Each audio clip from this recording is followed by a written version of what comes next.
Hey, Michael, when you're going through the conversation with Nick and whoever else about the positives and negatives of using DeVonta as a returner, when do those conversations happen, and what are the factors that go into it?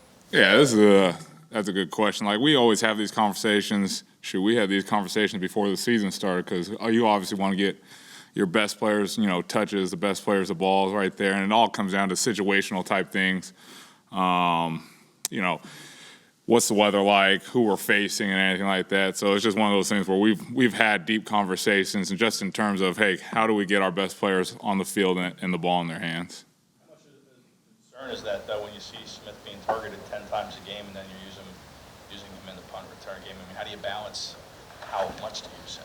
Yeah, it all, once again, like, you balance everything in the game. It was early on in the game. He had really, just to get him going right there, he had that one. Then we didn't need to see him anywhere else, and you saw what he did on the offensive wise. So again, it's a balance. I wouldn't say, if we're going to be up 3 scores or something like that, hey, let's throw DeVonta in there there has to be a situation where we're going to throw him in there, or just to get something going. What can you do to get the punt return game going? Yeah, I thought, we took a little baby step forward in terms of outside of the muff. Obviously, we just never good to have the ball on the ground and everything. But, when you have 3 returns of 12 yards plus, we got to eliminate that penalty at the end of the second quarter with Josh and everything. It was a physical play, but we just got to reel them back and, use your hands more than anything else, or just get in the guy's way, not put our offense in a bad situation going into a 2-minute drive. But, those 3, obviously DeVonta had the 12, got the ball to the 44. The one where Britton in the right corner over there caught it at the 10, got 12 yards to the 22. That's another first down for the offense where they don't have to think about being backed up and everything. Then the last one, Britton did a heck of a job pressing it, cutting it, getting that ball to the 42-yard line. So baby steps, we've gotten a little bit better in terms of the punt return game. When you have 4 12-yard returns in a game, you're starting to feel better. Guys are starting to feel a little bit more confident getting going. And the guy that's really kind of helped out in that is Zach Pascal.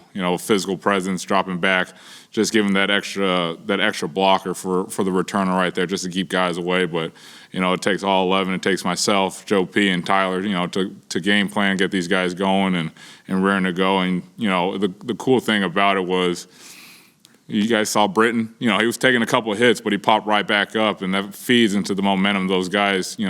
We came in yesterday, and they kept seeing it, but he got right back up, and they're going to be willing to block for him and protect him as much as possible. What's your overall impression of Britton during this kind of like an extended tryout where he's kind of been called up 3 times in a row? I think Britton's done a really good job. I think Britton, first 3 weeks in the NFL against some real dudes, you actually feel the real speed of some guys. This isn't, the 3rd preseason game or the 2nd preseason game or in practice. You got guys that, I believe Chris Boyd is one of the best gunners in the league. Percy Butler's a really good gunner. Those guys in Detroit, you start feeling some real speed out there, but he's done a really good job in terms of protecting the ball. And once again, I know he muffed that ball right there, and we can't have any situation where the ball is on the ground. But besides that, he's putting his foot in the ground, getting yards right there. So, hopefully, he keeps keeping this momentum. We're blocking better for him. One of those 12 yards, springs for something bigger. What was the sort of teaching point? Was there a teaching point on the muff? And Britton was back on kickoffs. Why the shift there as well? In terms of the punt return, for Britton, just get it squared up a little bit more.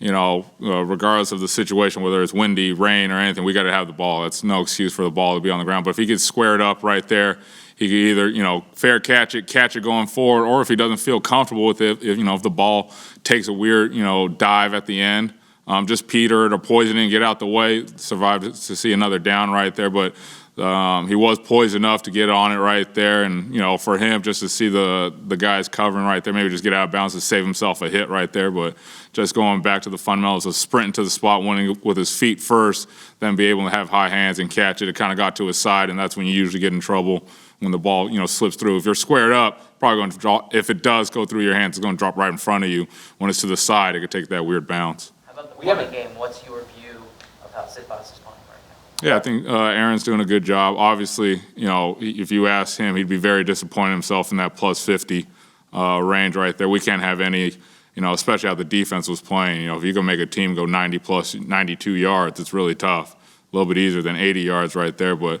the cool thing with Aaron, going back was in his confidence. He came back every time he had those touchbacks and had a good punt, 44 yards, then he hit that 54-yarder and pinned him at the 6. So I think Aaron's done a really good job, and it all starts with the protection with those guys, giving him a clean pocket. We ask him, hey, did you feel anything? He's like, nope. So just him being confident, he works hard every day, coming in Monday, giving the extra lift, Wednesday, Thursday, Friday, working with Aaron, Rick, Jake, just, keep it going, trying to keep the same stuff going for us. And you can see, he had 4 inside the 20 last game, and how our defense was going. You're gonna shorten up the field a lot. We would love to have 6, and I think he would say he'd love to have 6 in the 20 on Sunday, and that's something we got to strive for, to be greedy and be perfect regardless of what we're doing out there. So I think Aaron's done a really good job so far. We've had a couple of really poor moments the last few weeks with the blocked field goal and with the Jordan Davis penalty that gave them a first down in the red zone. What's your feeling overall about how things are going? Do you need more veteran guys maybe on some of these units? Yeah, that's a good question. One of those things where we want to get better at is just eliminate those ugly plays. We can't be a special teams unit that has good spurts. In the Minnesota game, our punt coverage is out there giving up 1 yard, 4 yards. Then we give the blocked field goal that could change the game. Glass half full, thinking it was a hell of an effort by Aaron and Jake, kind of saved. With the defense, gave them a fighting chance, and DeVonta got the interception on that one. So glass half full, but we can't have any of those mistakes. For the team that we want to be, especially a special team unit, we can't have those mental lapses or those technique lapses right there. And it starts with me more than anything else, to get these guys locked in, regardless of what the score is. It's human nature. You may get a little lackadaisical by the score or anything like that, but we got to be locked in regardless. And it goes, the other way. Say, we're in a tight battle. We need our special teams to make a big play and, get that energy going, similar to last year against Carolina. We need to be that unit. So it's just tightening it up myself and getting these guys more locked in, because, there is potential for us to be a good team, but we can't be a good team if we fail as a special teams unit, which starts with me, but we'll get that corrected. And, it starts today upstairs, getting the game plan ready. Then it starts Wednesday with these guys. Jacksonville's a very good team, obviously, as you guys saw. They've got some weapons out there with, Jamal Agnew. You guys probably know about Jamal being a very dangerous returner. Heath is a great coordinator that was in Buffalo. So we got our hands full regardless of who we're playing. So we got to tighten up the ship and make sure we're not giving up those bad, ugly plays that we've given up the last couple of weeks. But knowing these guys, they're ready to work. What was your coaching point to Jordan after that penalty? With Jordan, it was one of those things where I just got to push him wider. He's such a big man. It's not like he was really attempting to go. He was trying to get some penetration on the guard. He's just a large male, and he hit the long snapper on his way out. So it's just one of those things where we'll just kick him a little wider, so keep him out of harm's way that way. So Nakobe Dean played 20 snaps, I think, on special teams. How is his progress coming along playing special teams after really not having done it before? And what are some of the challenges to kind of adjusting into that role? Yeah, Nakobe, he's just such a good football player. It's not much of an adjustment. It's just making sure he gets up to speed. There's such different rules in college to the NFL.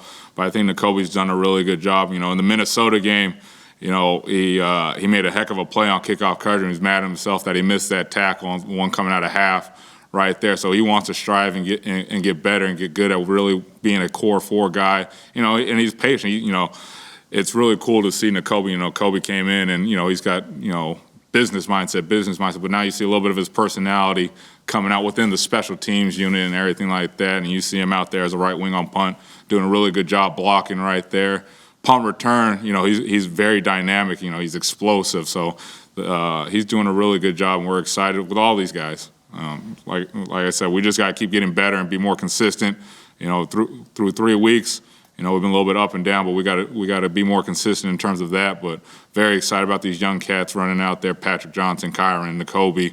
Then you got, I guess you would call them our veteran guys, Sean and Kayvon out there.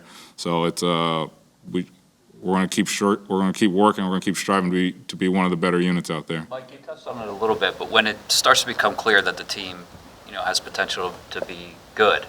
What does that do in terms of like the pressure from the special team standpoint to make sure that you're sort of living up to your end to get the team where it needs to go? Yeah, I don't know if there's an added pressure or anything. I think it goes down to what we've been doing since OTAs.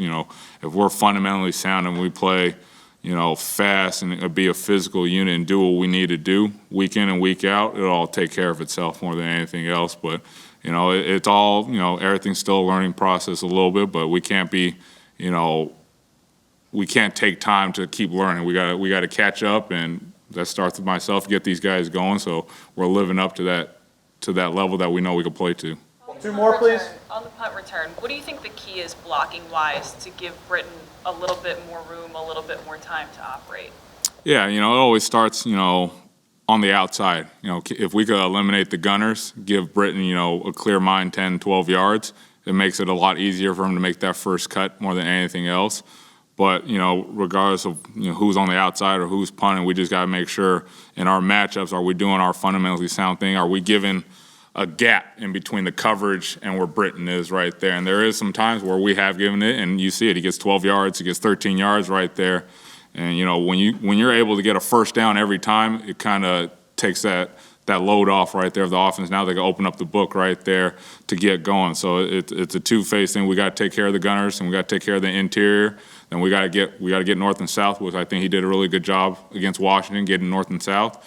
And I keep telling him, puncture the coverage. Maybe that second, third time, then that big one comes. But it's all about handling the outside, handling the interior, then getting going north and south more than anything else. Report came out that you guys worked out a punter last week. What was the impetus behind that? You never want to go in going against a lefty punter and not seeing one. So I think that was the biggest thing, to see a lefty punter, for Britton and everything like that. The last time he saw one was in college, but it's a little bit different how the ball's flying and everything. So there's, Howie does a great job of getting everybody ready regardless of the situation. Whether it's rain, whether it's a lefty punter, a lefty kicker, we're going to do everything we can to get these guys ready for Sunday. Hey, we didn't get a chance to talk to you last week. Curious, what did you see on the blocked field goal from not Aaron and Jake after, but what went wrong? Yeah, just fundamentally, we kind of shut down a little bit on our blocking right there. But again, you got to give kudos to Pat Pete. You're not a veteran corner and a guy that's blocked a lot of field goals without studying and being really good at his job. We got to get a better job of punching him and just redirecting him a little bit right there. But again, a lot of these guys in this league get paid a lot of money to make big plays, and Pat Pete's one of those guys that does a very good job off the edge, but we just have to do better in terms of our protection and fundamentals, just deterring his path so he doesn't have a straight path towards our block spot right there. All right. Thank you.